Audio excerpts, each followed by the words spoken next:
Hello friends, तो स्वागत आहे तुमचं आपल्या या यूट्यूब चॅनलवरती. मित्रांनो, चॅनलवर नवीन असाल तर चॅनलला सबस्क्राईब नक्की करा. नियती आणि अन्या कॉलेजमध्ये पोहोचतात. अन्या चालता चालता म्हणते, यार माझ्या भावाचं लग्न ठरलं आहे. खूप पटकन सगळं होतंय ना. आणि बघ ना, भाऊ काही खुशही नाही दिसत. तुला माहिती आहे का, थोड्या वेळापूर्वी जेव्हा भाऊ रागवले होते तेव्हा ते तुझ्याकडेच बघत होते.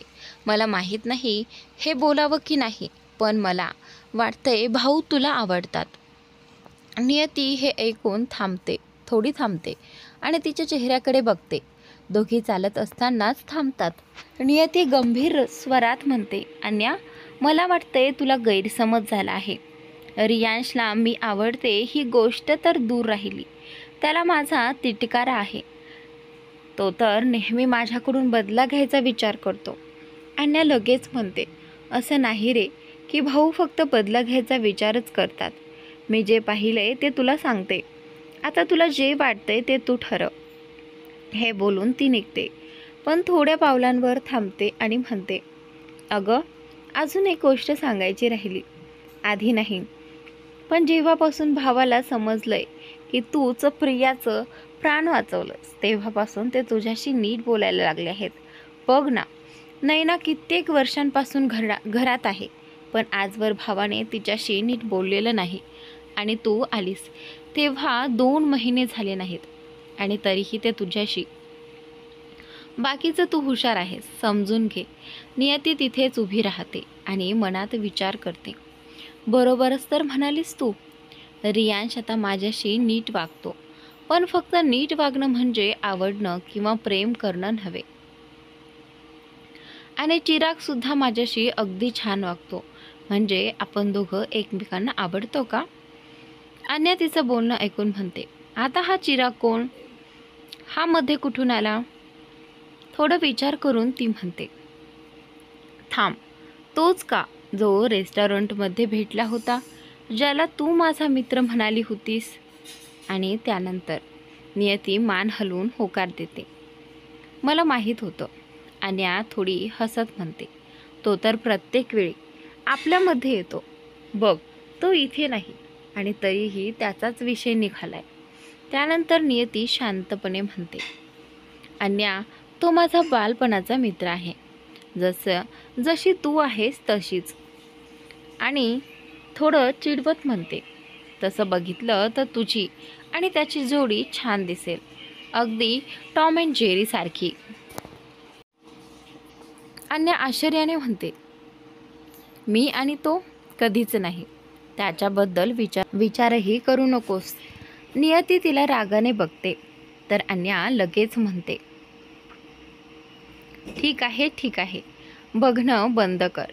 काही नाही बोलत तुझ्या बालमित्राबद्दल. चल आता क्लासला, उशीर होतोय. ती नियतीचा हात धरून तिला क्लासरूममध्ये घेऊन जाते. आणि त्याचनंतर दुपारी 12 वाजता रियांश आपल्या बॉडीगार्डसह एका मोठ्या हॉटेलमध्ये पोहोचतो. त्याच्या गाड्या हॉटेलसमोर थांबतात. मॅनेजर स्वतः स्वागतासाठी येतो. रियांश आपल्या बॉडीगार्ड्सना बाहेर थांबायला सांगतो आणि आत जातो. सगळ्यांच्या नजरा त्याच्यावर खिळतात. तो अत्यंत देखणा दिसत होता. तो जाऊन एका खुर्चीवर बसतो. अजून ती मुलगी आलेली नसते. रियांश थोडासा चिडतो, पण काही करू शकत नाही. तो दुसऱ्या मजल्यावर होता, जिथून समोरचं मोठं आरशासारखं काचाचं भिंत दिसत होतं. त्या मजल्यावर फक्त काही वेटर्स होते, जे स्वागतासाठी उभे होते. तेवढ्यात दार उघडतं आणि आतून एक सुंदर मुलगी प्रवेश करते. ती केवळ सुंदरच नव्हे, तर अत्यंत आत्मविश्वासपूर्ण दिसत होती. तिने एक महागडी ड्रेस घातली होती, त्यासोबत उंच टाचांचे सँडल्स, हातात महागडे घड्याळ आणि ब्रेसलेट. तिचे केस मऊ कर्ल केलेले होते आणि तिच्या लुकला पूर्णत्व देत होते. रियांश तिच्याकडे पाहतो, पण त्याच्या चेहऱ्यावर काही खास भाव नव्हते. तीही त्याच्याकडे पाहते आणि मनात विचार करते, फोटोंपेक्षा प्रत्यक्षात किती देखणा आहे हा. आणि त्यानंतर ती त्याच्याजवळ येते आणि बसते. रियांश वेटरला ऑर्डर सांगतो आणि म्हणतो, तू पण ऑर्डर दे.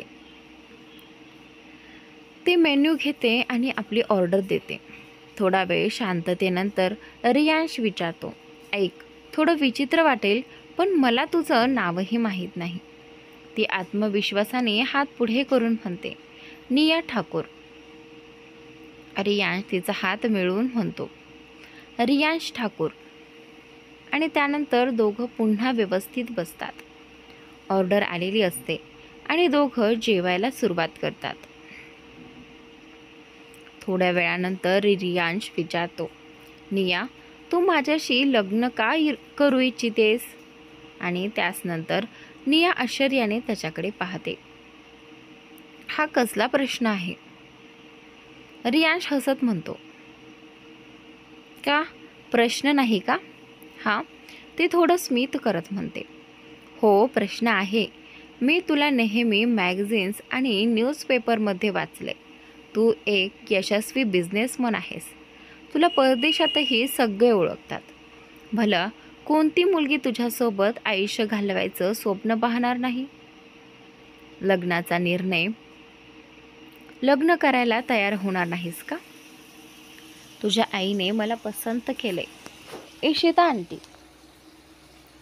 रियांश एवढं ऐकून फक्त शांतपणे मान हलवतो. मग तो नियाकडे पाहत म्हणतो, म्हणजे तू माझ्याशी लग्न करायला तयार आहेस? आणि त्यानंतर निया हसत म्हणते, हाच प्रश्न मी तुला विचारणार होते. रियांश म्हणतो, ओके, आपण लग्न करू. आणि त्यानंतर इकडे निया लगेच म्हणते, ओके, माझ्या बाजूने सुद्धा डन. इतकं बोलून निया समोर ठेवलेला ड्रिंक उचलते. रियांश तिच्याकडे खूप लक्षपूर्वक पाहतो. निया त्यालाही इशाऱ्याने ड्रिंक घेण्यास सांगते. दोघंही आपलं लग्न ठरल्याचा आनंद साजरा करतात. पण रियांशच्या चेहऱ्यावर मात्र कुठेही आनंद दिसत नव्हता. तो ड्रिंककडे बघतो आणि एका घोटात संपूर्ण ग्लास रिकामा करतो. त्याच्या चेहऱ्यावरचं भाव असं सांगत होतं की जणू त्यांचं लग्न नाही, ब्रेकअप झाले. थोड्या वेळाने दोघं खाली येतात. निया त्याला मिठी मारून बाय म्हणते. म्हणून मिळालेल्या त्या मिठीने रियांशला काही बरं वाटत नाही. तो संतापून जातो. निया पटकन आपली कार घेऊन निघून जाते. रियांश रागाने आपल्या कारकडे जातो. गार्ड गेट उघडतो आणि रियांश थेट कारमध्ये बसून ऑफिसकडे निघतो. दरम्यान मोठी निया गाडीत बसताच इशिताला मेसेज करते, काम झालं. इशिताला मेसेज मिळताच ती आनंदाने उड्या मारते. ती लगेच नोकराला मिठाई आणायला सांगते. तिच्या या अचानकच्या आनंदामुळे दादी, मीरा आणि नैना सगळ्याच गोंधळतात.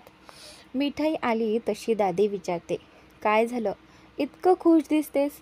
इशिता मिठाई देत म्हणते, मॉम, रियांश लग्नासाठी तयार झालाय. तो नुकताच नियाला भेटायला गेला होता. हे ऐकून सगळेच आनंदित होतात. दादी म्हणते, अरे वा, ही तर दुहेरी खुशी आहे. मी 2 मिठाया खाणार. तेवढ्यात अन्या आणि नियती कॉलेजमधून परत येतात. अन्या आश्चर्याने विचारते, खरंच का? भाऊ लग्नाला हो म्हणाले? मला विश्वासच बसत नाही. नियती काही न बोलता आपल्या खोलीकडे निघते. इशिताला हाक मारते, अगं नियती, इतक्या आनंदाच्या वातावरणात एक स्वीट तरी खा. नियती थोडं हसते, थोडीशी मिठाई घेते आणि म्हणते, मी कपडे बदलून येते. असं म्हणून ती आत जाते. थोड्या वेळाने शनया आत येते आणि म्हणते, मॉम, सगळं ठीक आहे, पण ती मुलगी कोण आहे? आम्हालाही तिचं फोटो पाहायचे आहे. दादीही म्हणते, हो ना, अजून आम्ही तिला पाहिलंच नाही. इशिता म्हणते, थांबा, मी आताच दाखवते. ती नियाचा फोटो सगळ्यांना मोबाईलवर पाठवते. सगळ्याच तिची खूप स्तुती करतात. आणि त्यानंतर शनया म्हणते, अन्या, आता आपल्याला खूप तयारी करावी लागेल. अन्या हसत म्हणते, हो, कपडे निवडायचे आहेत ना. आणि दोघी हसू लागतात. इशिता म्हणते, उद्या तिची फॅमिली येणार आहे. मी पंडितालाही बोलावलंय. तो एंगेजमेंटची तारीख ठरवेल. दादी आनंदाने म्हणते, खूप छान केलंस. पण नियती मात्र अजूनही शांत बसलेली असते. तिला काही समजत नाहीये. स्वतःला समजावत ती मनात म्हणते, मी इतकं का विचार करते? मला सगळ्यांसारखं आनंदी व्हायला हवं. त्याचे लग्न ठरते ही गोष्ट चांगली आहे असं म्हणत ती पलंगावर पडते आणि डोळे मिटते. तिच्या मनात मात्र त्या आठवणी येतात जेव्हा रियांशने तिच्यासाठी कपडे निवडले होते. सीट बेल्ट बांधताना तो जवळ आला होता. त्या क्षणांची आठवण येताच तिच्या चेहऱ्यावर स्मित उमटलं. पण लगेच ती डोळे उघडते आणि स्वतःलाच म्हणते, मी हे काय विचार करते? असं म्हणून ती पटकन कपडे घेऊन बाथरूममध्ये जाते. पुढचा दिवस. ठाकूर हाऊसमध्ये आज निया आणि तिचं कुटुंब आलं होतं. नियती कॉलेजला गेली नव्हती. ती अजून स्वतः तयार होत होती. शनया नियाजवळ येते आणि म्हणते, निया भाभी चला मी तुम्हाला आमचं घर दाखवते. असं म्हणत ती तिला घेऊन जाते आणि सगळं घर दाखवते. निया म्हणते, शनया तू खूप छान आहेस. मला इतकं आपलं वाटून दिल्याबद्दल थँक्यू. रियांश तिच्याकडे पाहत होता पण काही बोलत नव्हता. नियती मात्र त्याच्याकडे लक्षपूर्वक पाहत होती. तेवढ्यात रियांश खाली बसतो आणि तिच्या पायाला स्पर्श करणारच असतो. तेवढ्यात नियती झटकन पाय मागे घेते आणि म्हणते, हे काय करत आहात तुम्ही? रियांश शांतपणे म्हणतो, नियती मला तुझा पाय बघू दे. मला वाटतंय फ्रॅक्चर झालाय.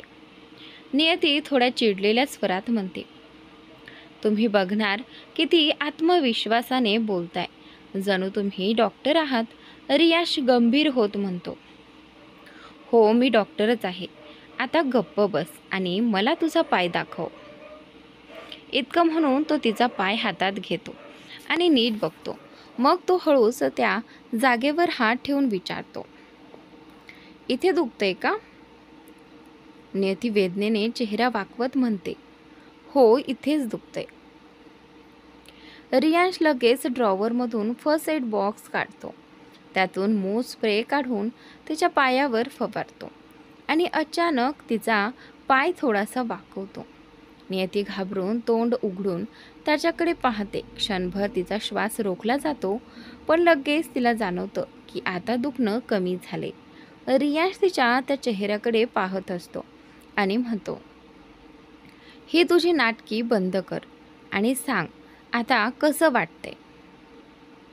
नियती थोड्या रागाने म्हणते, मी नाटकं करत नाहीये.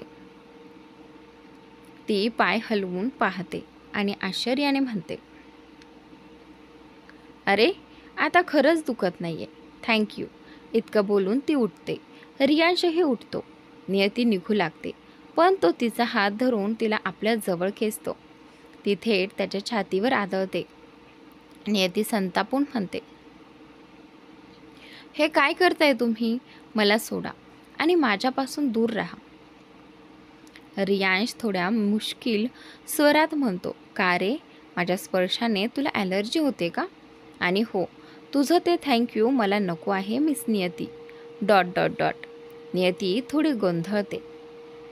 हे डॉट डॉट डॉट म्हणजे काय? ती त्याच्याकडे प्रश्नार्थक नजरेने पाहते.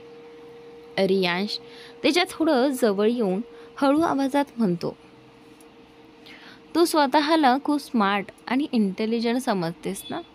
मग स्वतःच विचार करून बघ. मी का म्हटलं ते विचार करून मला सांग, ओके? इतकं म्हणून तो तिथून निघून जातो. नियती त्याच्या बोलण्याचा अर्थ लावायचा प्रयत्न करत राहते. मग थोडी तणावात स्वतःशीच पुटपुटते, काय त्याला माहिती आहे? नाही त्याला कसं माहिती असेल? पण जर खरंच माहिती झालं तर? नाही नियती, तू जास्त विचार करतेस. ती स्वतःला शांत करते आणि खोलीबाहेर पडते. तेवढ्या तिला समोर अन्या दिसते. अन्या म्हणते,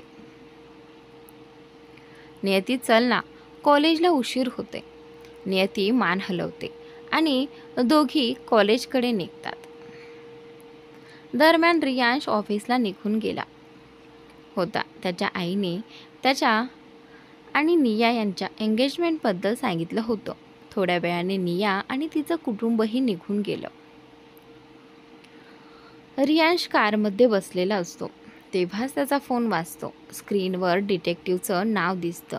तो तत्काळ कॉल उचलतो. डिटेक्टिव्ह म्हणतो, सर, त्या ट्रकवाल्याचा पत्ता लागलाय, तुम्ही लगेच या. रियांश म्हणतो ओके आणि ताबडतोब गाडी वळवतो. थोड्याच वेळात तो डिटेक्टिव्हकडे पोहोचतो. समोर तो ट्रकवाला बसलेला असतो. रियांश विचारतो, यानं काही सांगितलं का? आणि त्याच नंतर डिटेक्टिव्ह म्हणतो, सर, हा म्हणतोय की त्याला काहीच माहिती नाही. रियांश विचारतो, आणि तुला वाटतं तो खरं बोलतोय? डिटेक्टिव्ह मान हलवतो. हो सर, मी त्याचा फोन तपासला. एक अननोन नंबर मिळालाय. तो फॉरेन्सिकला पाठवलाय. तर कळलं की तो नंबर एका ऑटोवाल्याचा होता. म्हणजेच तो माणूस ऑटोवाल्याचा फोन घेऊन आला, कॉल केला होता, एवढंच.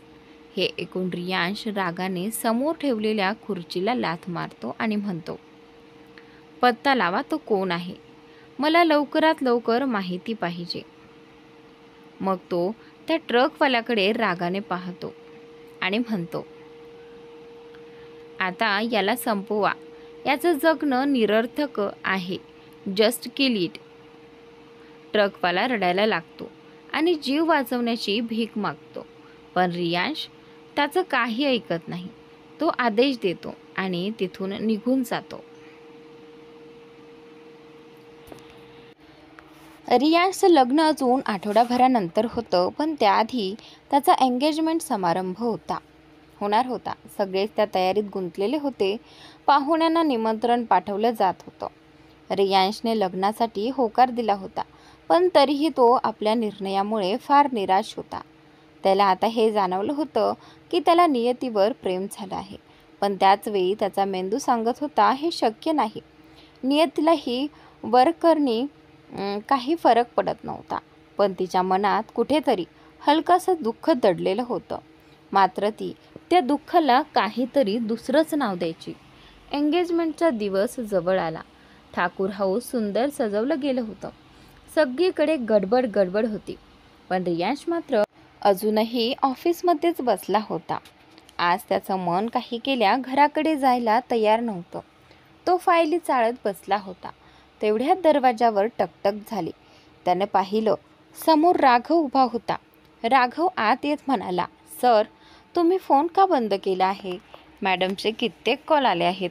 त्या तुम्हाला लगेच घरी बोलवत आहेत. रियांशने त्याच्याकडे रागाने पाहिलं. राघव पटकन म्हणाला, सर, असं का बघताय? माझी काही चूक नाहीये. मी त्यांना काही सांगूही शकत नाही. पण खरं सांगू का सर, तुमच्या वागण्यातून दिसतंय की तुम्हाला हे लग्न करायचंच नाहीये. मग का करताय? थेट नकार द्या ना. रियांश थंडपणे म्हणाला, तू मला फक्त कॉलसाठी सांगायला आलास ना? सांगितलंस? आता जाऊ शकतोस. उपदेश देण्याची गरज नाही. राघवचा चेहरा पडला. तो म्हणाला, ओके सर, मी निघतो. आणि तो तिथून निघू लागला. रियांशने एक खोल श्वास घेतला, उठला आणि आपल्या केबिन बाहेर पडला. तो कारमध्ये बसून घराकडे निघाला. ठाकूर व्हिलामध्ये आता चैतन्य पसरलं होतं. मोठे गुंतवणूकदार, प्रसिद्ध व्यावसायिक नेते सगळेच उपस्थित होते. अवधान ठाकूर सगळ्यांना सांभाळण्यात व्यस्त होते. रियांश अजून आलेला नव्हता. त्यामुळे इशिता खूप चिंतेत होती. ती सतत त्याला कॉल करत होती, पण फोन स्विच ऑफ होता. इशिताने मग राघवला फोन केला. तो म्हणाला, सर, खूप आधी ऑफिसमधून निघाले आहेत घरी जाण्यासाठी. हे ऐकून इशिता आणखीन अस्वस्थ झाली. मीरा आपल्या देवरच्या लग्नाच्या तयारीत पूर्ण उत्साहाने गुंतली होती. तरी आज त्यांच्या नात्यात काही ताण होता. तरी एक काळ असा होता जेव्हा रियांश आपल्या बहिणीला आई समान मानायचा. त्याचं नातं तुटलं तेव्हाच कारण होतं रियांशचा मोठा भाऊ शिव ठाकूर याचा अपघात मृत्यू. मीरा भूतकाळात हरवली. शिव, तू कुठे आहेस? माझ्यासाठी तुला वेळच नसतो. सारा दिवस ऑफिसमध्येच. मला राग येतोय तुझ्यावर, ती म्हणाली.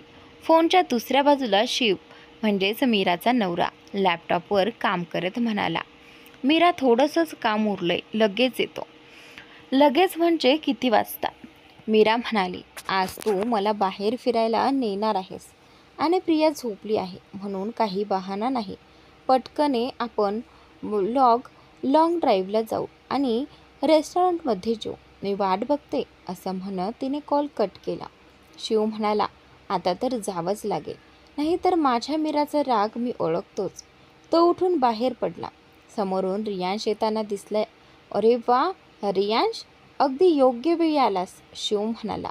टेबलवर फाईल ठेवली आहे, तू बघशील का? पूर्ण कर. भाऊ, तुम्ही कुठेतरी निघताय का? रियांशने विचारलं.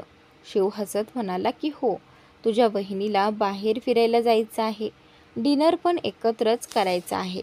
रियांशही हसत म्हणाला, म्हणूनच मी म्हणतो लग्न नकोच करायला, ह्या बायका सगळ्याच तानाशाह असतात. शिव हसत म्हणाला, जेव्हा तुला प्रेम होईल ना तेव्हा तू तिचं प्रत्येक बोलणं ऐकशील. बरं मी निघतो. तो हसतच निघून गेला. रियांश त्याला जाताना पाहत म्हणाला, भाभी तुम्ही खरंच भाग्यवान आहात. भाऊ तुमच्यावर जीवापेक्षा जास्त प्रेम करतात. आणि मग तो पुन्हा कामात मग्न झाला.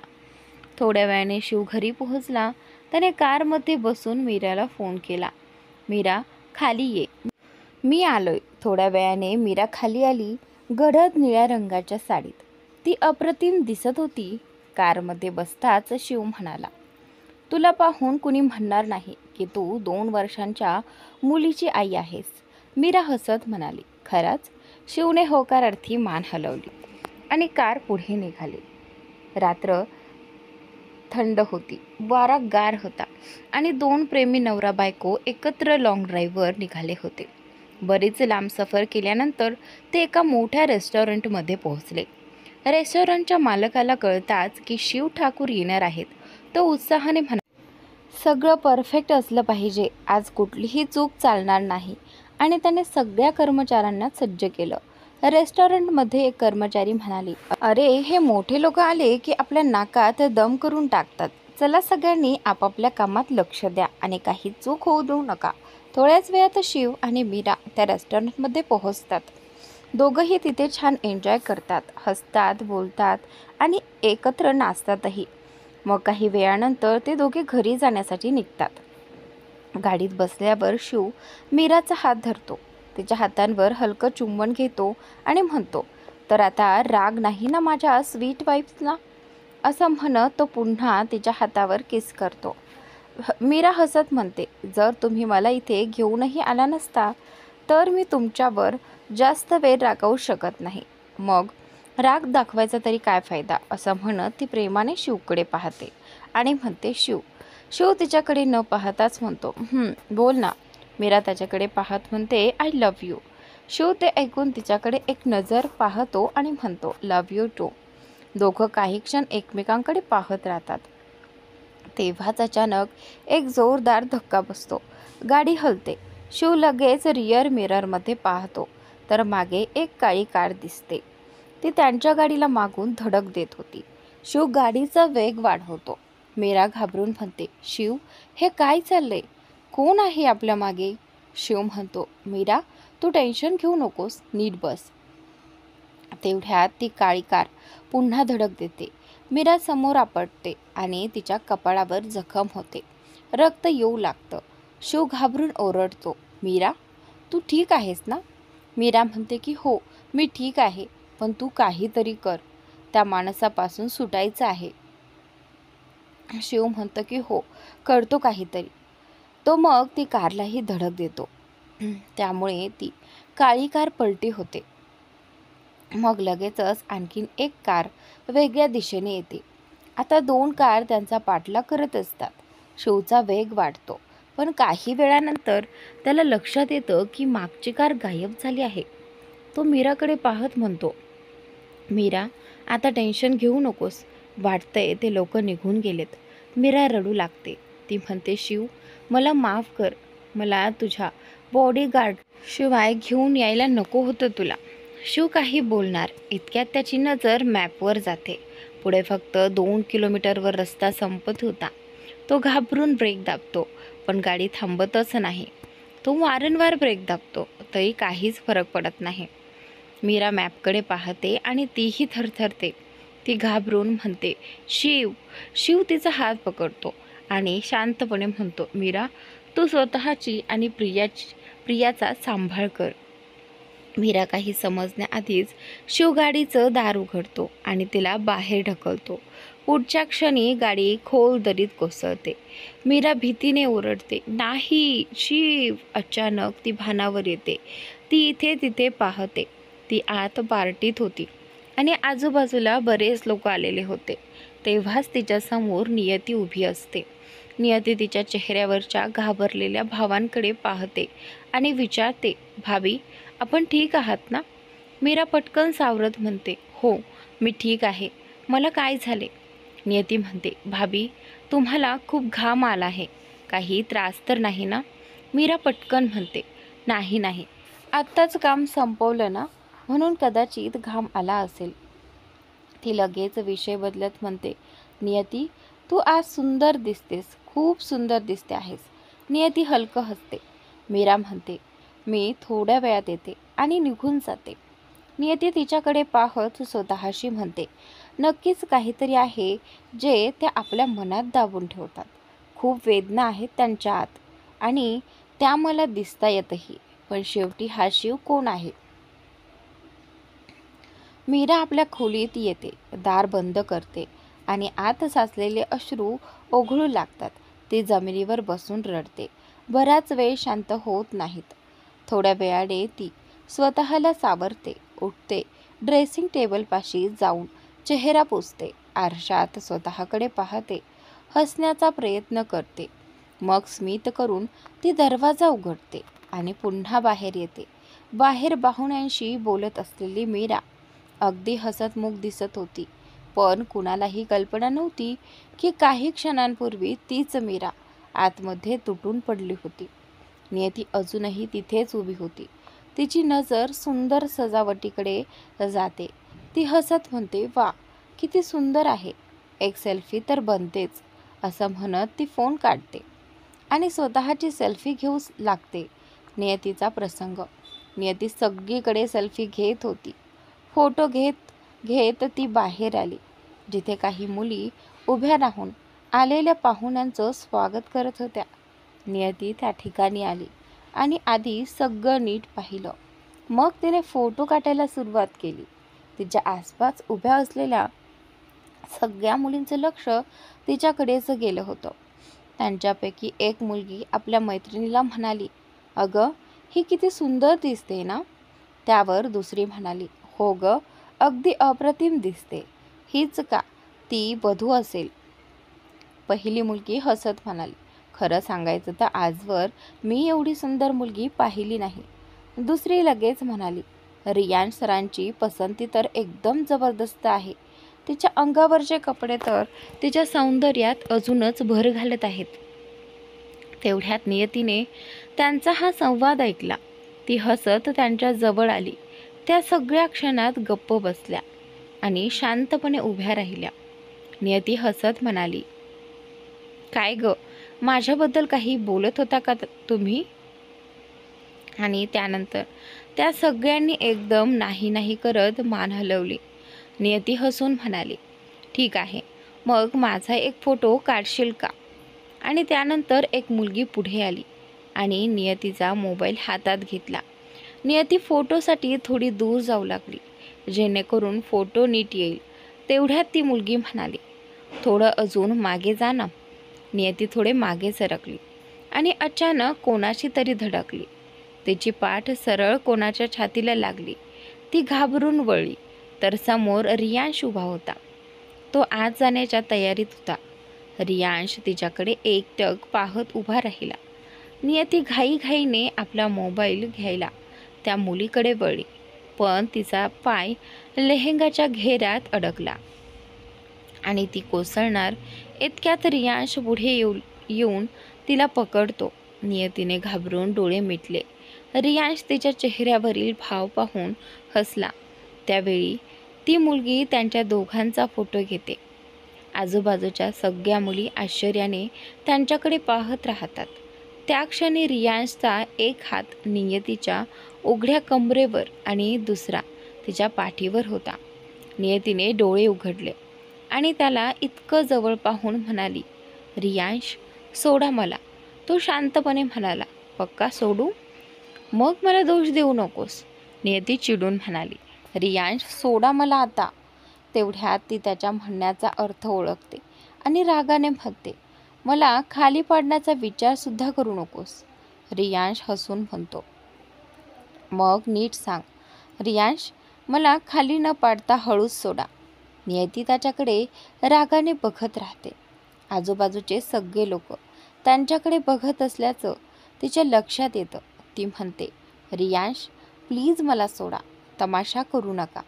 रियांश म्हणतो आणि त्यानंतर तर मग नीट सांगा. नियती त्रासलेल्या सुरात म्हणते, नाही सांगणार. जर पाडायचंच असेल तर पाडून टाका. इतकं म्हणताच रियांश तिला सोडून देतो. नियती धाडकन खाली पडते. रियांश तिला एक नजर पाहतो, हलकसं हसतो आणि म्हणतो, गिरवायचा हेतू नव्हता, पण तुझ्या हट्टामुळे विचार बदलला. इतकं म्हणून तो निघून गेला. नियती रागाने त्याच्याकडे पाहत म्हणते, वेडा आहेस का तू? पाडायचं होतं तर मग आधी वाचवलंस कशाला? आजूबाजूच्या मुली आश्चर्याने एकमेकींकडे बघत राहतात. नियती कमरेला हात लावून उठण्याचा प्रयत्न करते. तेवढ्यात ती मुलगी येऊन तिला उभं करते. नियती तिचे आभार मानते आणि आपला मोबाईल घेऊन आत निघून जाते. रियांश आत जातो तेव्हा त्याला इशिता समोर भेटते. रियांश कुठे होतास तू? किती वेळा फोन केला तुला? आणि त्याचनंतर रियांश तिचा बोल थांबवत म्हणतो, माझा फोन स्विच ऑफ होता. काळजी करू नका, 10 मिनिटात तयार होतो. तो वर आपल्या रूमकडे जातो आणि स्वतःशीच म्हणतो, वा रे रियांश, किती मस्त खोटं बोललास. तेवढ्यात नियती आत येते आणि इकडे तिकडे पाहते. एका बाजूला अन्या फोटो काढत असते. नियती तिच्याकडे जाऊन म्हणते, अन्या काय ग, आजच मेमरी फुल करणार आहेस का? लग्नाच्या दिवशीसाठी थोडी जागा ठेव. अन्या हसून तिच्याकडे पाहते आणि डोळ्यांनी वरपासून खालपर्यंत तिला न्याहाळते. नियती विचारते, काय झालं? काही चुकले का माझ्या ड्रेसमध्ये? अन्या मान नकारार्थी हलवते आणि म्हणते, नाही ग, आज तर तू एकदम सुंदर दिसतेस. चल एक सेल्फी घेऊया, पण तुझ्या मोबाईलने. माझा तर मेमरी फुल आहे. नियती हसते आणि म्हणते, बरं मग माझ्याच मोबाईलने घे. अन्या तिचा मोबाईल घेते, पण नियती लगेच म्हणते, थांब, आधी मीच उघडते. माझा पासवर्ड मी कोणालाच सांगत नाही. ती हसत फोन अनलॉक करते आणि पुढचा फोटो घेण्यासाठी तयार होते. नियती आपला मोबाईल अन्याला देते. तेव्हा अन्या हसत म्हणते, अगं असं काय गुपित आहे तुझ्या मोबाईलमध्ये जे तुला मला पासवर्ड सांगू इच्छित नाहीस? नियती शांतपणे म्हणते, अगं असं काही नाही की फक्त काही गुपित असलं तरच मोबाईलला पासवर्ड लावतात. दोघी थोडं हसतात आणि फोटो काढतात आणि नंतर एका खुर्चीवर बसून त्या सगळ्या फोटो पाहायला लागतात. तेव्हाच अचानक एक फोटो त्यांच्या मोबाईलच्या स्क्रीनवर दिसतो, ज्यात बाहेर ती मुलगी फोटो काढत होती आणि त्यात नियती थोडी घसरलेली दिसत होती. तर रियांश तिला पकडताना दिसत होता. त्या फोटोमध्ये दोघं खूप जवळ दिसत होते. अन्या आश्चर्याने नियतीकडे पाहते. नियती थोडं नाराज होऊन मान हलवत म्हणते, जसं तू विचार करते आहेस तसं काहीच नाही आहे. अन्या पटकन म्हणते, ओ खरंच का? मला तरी असं वाटत नाहीये. क्षणातच ती विचारते, तुमच्या दोघांमध्ये काही चाललंय का? नियती थोडी चकित होऊन विचारते, आणि तुला असं का वाटतं की आमच्यात काही आहे? अन्या मोबाईलमधला फोटो दाखवत म्हणते, कारण माझ्याकडे पुरावा आहे. तेव्हा नियती फोटोकडे बोट दाखवत म्हणते, या फोटोमागचं खरं तुला माहीत नाही, असं नाही आहे. हे बोलून ती उठते आणि निघायला लागते. पण अन्या तिचा हात धरून परत बसवते. ठीक आहे, गृहीत धरू की या फोटोमध्ये काही नाही, पण 1 मिनिट थांब, हे बघ, असं म्हणत ती स्वतःचा मोबाईल काढते आणि नियतीला दुसरा फोटो दाखवते. नियती तो फोटो पाहून विचारते, हा तू कधी काढला? अन्या शांतपणे म्हणते, मी कधी काढला याला काही अर्थ नाही.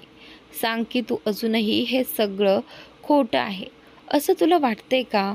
तेव्हा नियती थोड्या रागाने म्हणते की हो, सगळं खोटं आहे आणि खरं काय आहे माहीत आहे.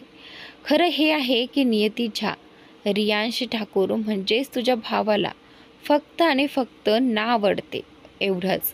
अन्य हलकंसं हसते. तू काहीही म्हण, पण सच्चाई डोळ्यांसमोर दिसते. मला तर दिसतेच आणि आशा करते की तुलाही लवकरच दिसेल. नियती म्हणते, जे काही नाहीस ते दिसणार काय? दोघी अजून बोलत असतानाच इशिता तिथे येते आणि म्हणते, अन्या जा बघ पटकन तुझा भाऊ तयार झालाय का? ओके मॉम, मी पाहून येते. अन्या म्हणते. इशिता पुढे म्हणते, तू लवकर जा, मी नियाला तयार झाली की नाही ते बघते. असं म्हणून ती निघून जाते.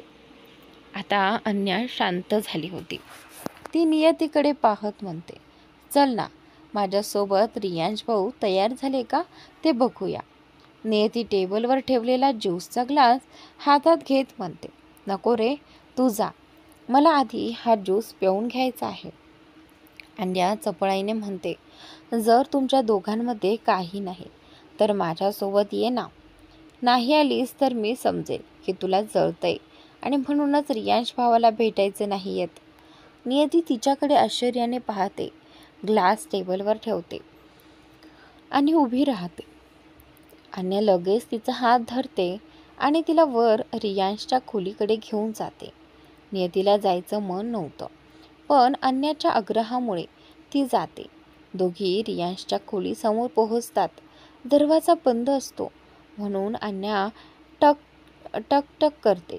थोड्याच वेळात रियांश दरवाजा उघडतो.